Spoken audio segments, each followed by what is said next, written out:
Hello, this is Randy Schuneman with Bulldog Rooter. Today's date is let's do July 29th, 2016.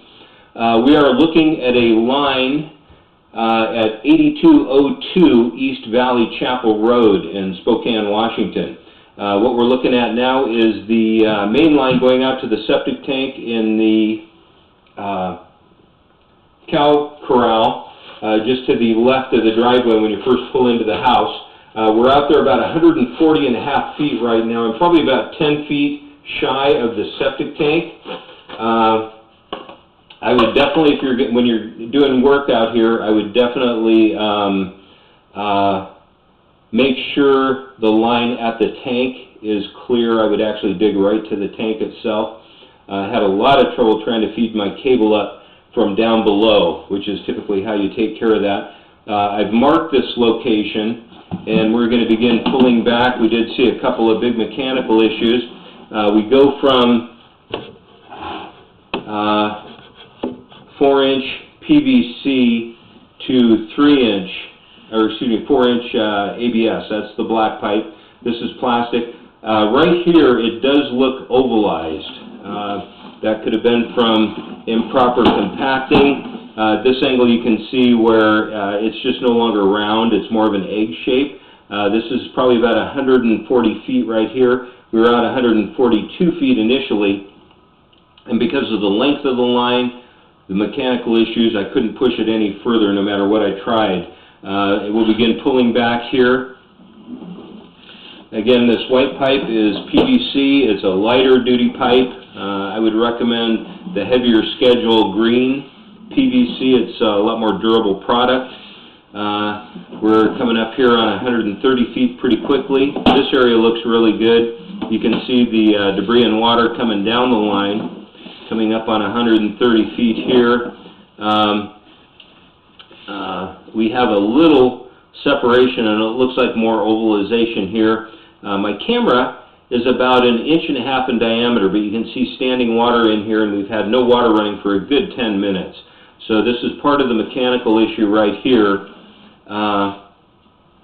Again, that camera tip is about 1.5 inches in diameter, and we were out at about 130 feet, and the water is getting deeper and deeper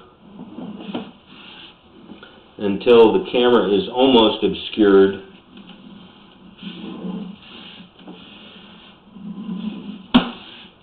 Here it seems to be running pretty good.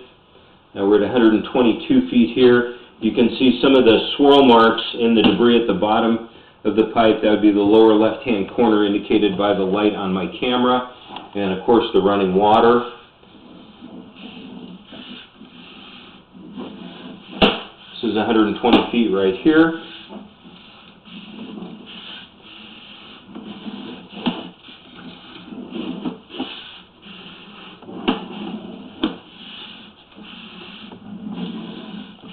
Still quite a bit of standing water here. We can see a little bit more of a pooling water starting to appear.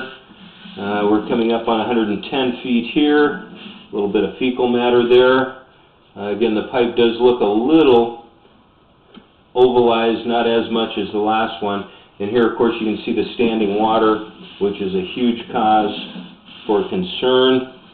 What happens basically is the water slows down in this area in pools, and any solids, as you can see here, accumulate, and it will eventually turn into a sewage sludge and create a backup for you. When I was cabling this, I didn't hit anything that was insurmountable in terms of getting through.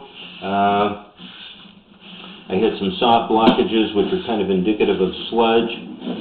We are well underwater here. We may be totally submerged. We're coming up on 100 feet here pretty quickly. Right here is 100 feet.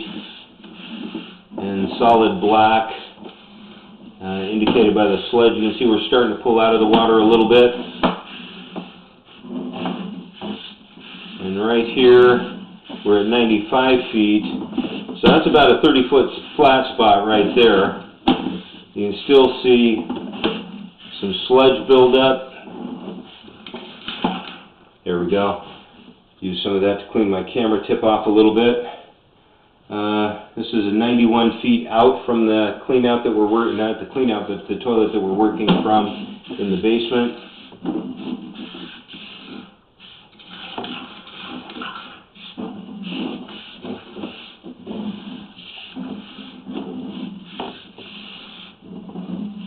Coming up on 80 feet here pretty quickly.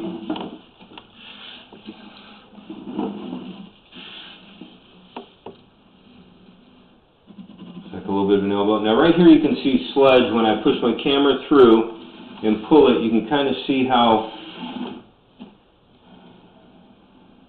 right here you see the solids on the bottom of the pipe now. The transition has, or the aspect has changed. The bottom of the pipe is now at the top. You can see how the sludge has accumulated on both sides right there. And we're going to begin pulling back a little further. This is another pretty significant belly where we again are totally underwater. This one doesn't look as deep as the last one. May have spoke too soon. There's a heck of a light on the end of this camera.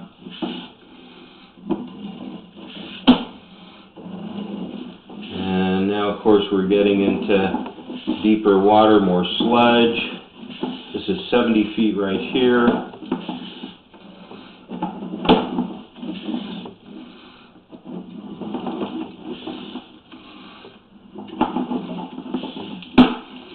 Coming up on 60 feet. So this one is very, very significant in size. I believe this is the really nasty one. Right here, somewhere along the line, it looks like we may have transitioned into ABS, as you can see by the black color. Still holding quite a bit of water here, though it is moving towards the belly. Right here, at this junction, I'm going to say that we are in ABS, even though it's really tough to tell with the color. Still have quite a bit of water standing here. I'm going to pull back and do another mark for you, George, for when you replace this line. Just to let you know your grade, you want to maintain quarter-inch drop per lineal foot.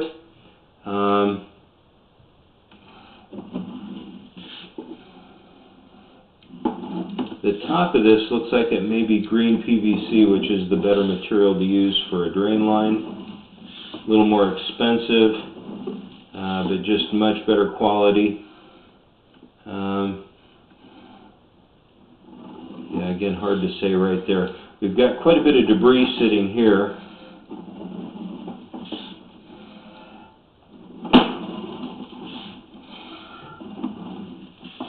We're at about 45 feet right here, coming up on 40 pretty quickly.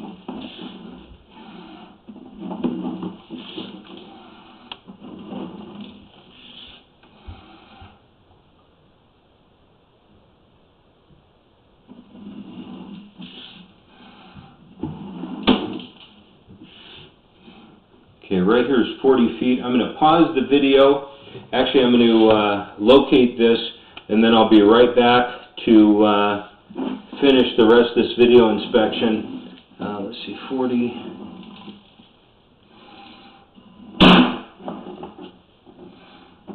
Yeah, this looks better. I don't see as much standing water. I'm going to go ahead and mark this spot outside. This is at 38 feet, 11 inches from where I'm working at the floor flange in the downstairs bathroom. You're going to see the screen distort quite a bit on this while I do my locate, and then I'll be right back and wrap up the video inspection.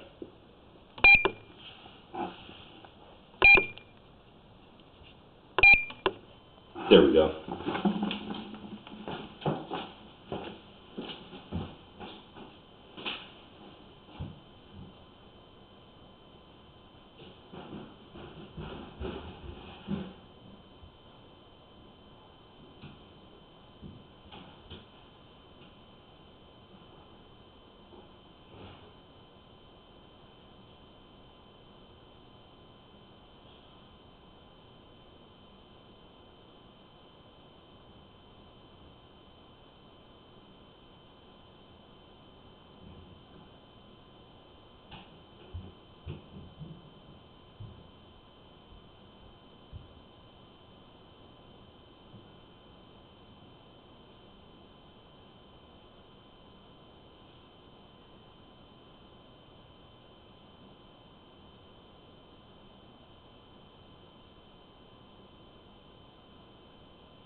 Okay, and we are back. I've got that located out there, George. You're about 8 feet 10 inches down, fairly close to the house because of the flat spots.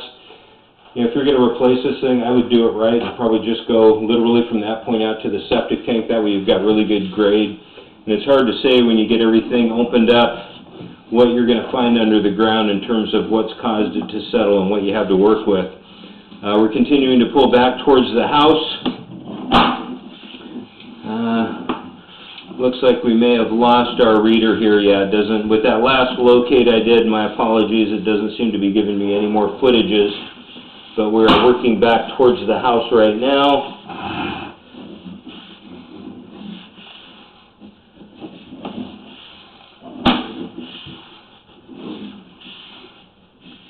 And right here we are under the house. We've, let's see, possibly, it looks like we may have switched over to black iron. I see a little bit of a rock right here. I don't know what this is. Possibly a bar of soap. Hard to say. A little bit of a flat spot right there. This black iron, this is really, really normal for it to pit and rust like this. Quite a bit of debris in here.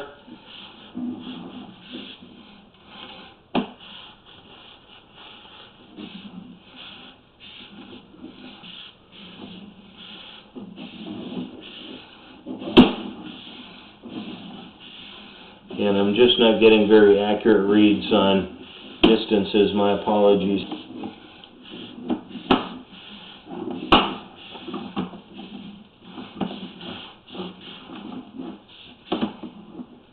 Hard to say what that is. Could just be toilet paper sticking to the line from the last backup you had. Bottom of the pipe, of course, is always indicated by my light, which oddly enough seems to be the top of the screen through most of this video inspection. I can feel my camera getting pretty close here.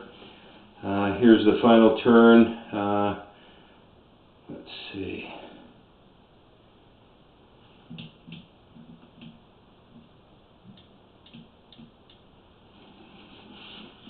Should be getting really close to the toilet. There's another line there, basically a Y from the other lines in the house tying into this one, and we are now pulling up through the floor flange in the downstairs basement. This is where we've been doing all our work. Again, this is Randy Schoenemann from Bulldog Rooter. Today's date is July 29th, 2016, and that will conclude the section to the almost to the septic tank at 8202 East Valley Chapel Road in Spokane, Washington. Thank you for choosing Bulldog Rooter.